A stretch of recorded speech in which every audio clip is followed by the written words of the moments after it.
So while Andrew is logging us back into the challenge system, I have a challenge for you, chat. Sometimes people, like way back in the old days of Desert Bus, people would ask us for advice. They would just be like, hey, I've got some advice. And we would be like, oh yeah. It would be like the Ask Dr. Blank segments. Yeah. Like, you remember this, right? Like, as the old school things. So if you want to ask us anything, please do. Ooh, I got $10. I don't play Magic, but I enjoy lore. So there you go. I board all of you for $10. I will remember that. You're logged back in? Oh. All right. Hey, thank you, Andrew. Cool. Thank you, Andrew. You're the best. Yeah. Oh, dear's Dr. Lurs, my Ork Bois aren't as aggro as they used to be. Please help. Have you been giving your Ork Bois lots of sunlight and mulch?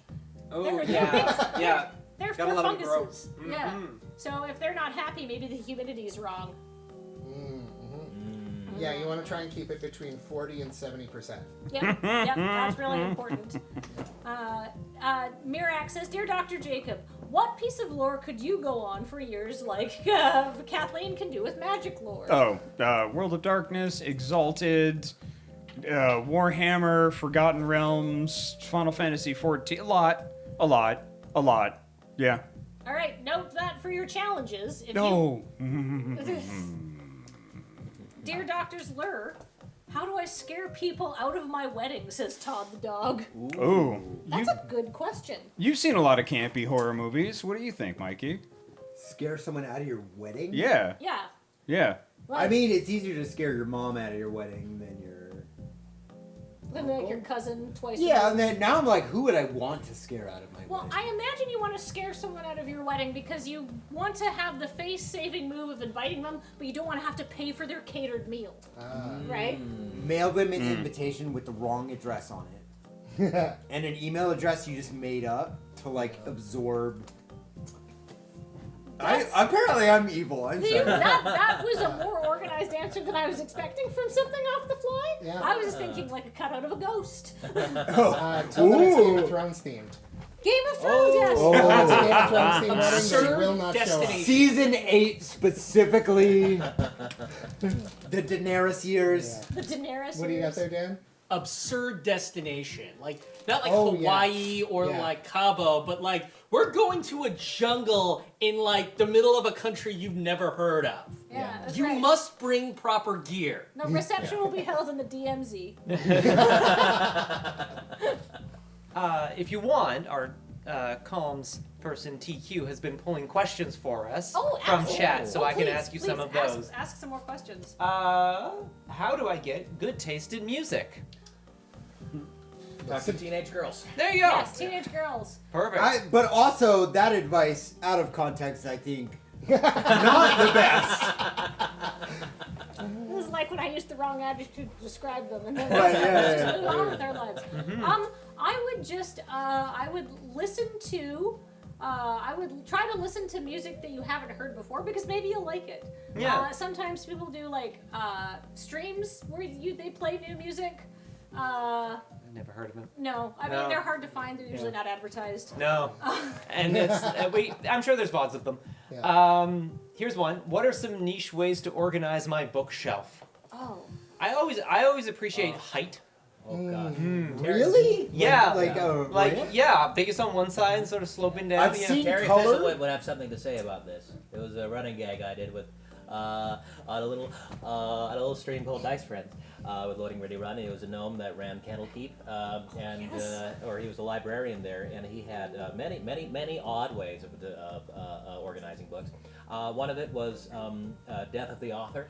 You organized by the date that the author died, and you do them all sequentially like that. Nice. And then you just break out the actuarial tables for the rest. Yeah, and project it forward. It gives you Very proper good. context to understand, who the authors were influenced by, to know exactly where they fit in time. That would really amplify the tragedies, too, because those taken too young, you'd be like, you shouldn't be here. Yeah.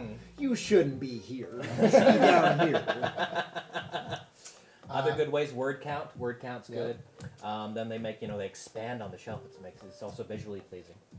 Alphabetically, but by the names of the first character to appear in that book. Perfect. What? Ah. Sort of as appearing, in Yeah. order of appearance. Yeah, so Moby Dick's usually top left. Yes, Yeah. I am Ishmael. I don't know if there'd be a way to discern that within even like 2 Wait, hours hold if on. you saw it. That- And you're like, wait a minute. No, I gotta. Ishmael's down here.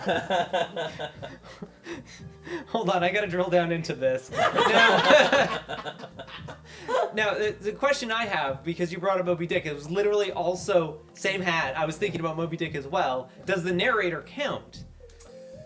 Like, is the Under first N. character Ishmael or is it Ahab? Can I? Yeah. Yes, because Ishmael's a character in the book. The narrator is often a character. Read any Mark Twain book. It is specifically a character unto the other characters in the story. Yeah. Mark Twain is always a different narrator. Yeah. Yeah. What else do we got? This isn't actually an advice question, but is anyone thinking about getting a new tattoo and what might it be? I've been wanting to get a new tattoo for ages, but that would require making time to make an appointment and figuring out what to put on my body. Andrew, you have an amazing new tattoo I that just you got just a new one. got. Yeah. Can you show Sure. us your new tattoo? Yeah. Fullback Ken. Kenergy. Well, here, I'll show it to chat, I guess, and then y'all. But I got this done here Ooh. on my upper arm.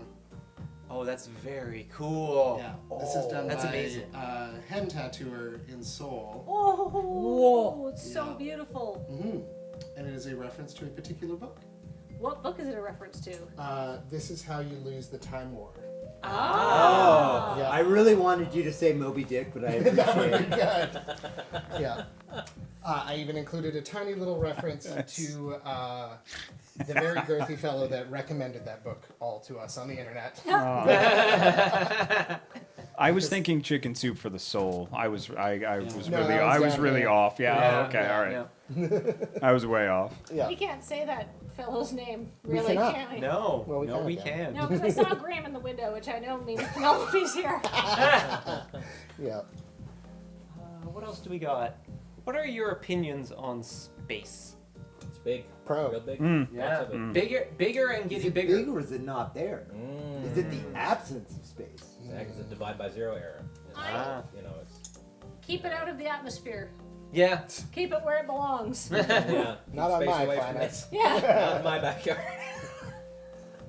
It's also kind of time as well, so that makes it complicated. That makes Now it. we're gonna get back into Andy and Kathleen's philosophical chat. I am gonna bring in my philosophy textbook. Oh, good. Yeah, I've Wait. got it. I kept it. Am I the pillow fort in this scenario? Yes, exactly. So just burrow under you. Yeah. You know? Andy, Yeah. Andy, what's the nature of reality? That's a good question. One can argue that there's no true objective answer to that question. It's all subjective, and we almost shape the reality we're in by thinking about and interacting with it on a daily basis. That's right. It's like that tree falls in the forest question, but writ large for all of creation. Perception informs the nature of reality, doesn't it? It does. Gosh. This is a good chat. That's I'm a good chat. pillow.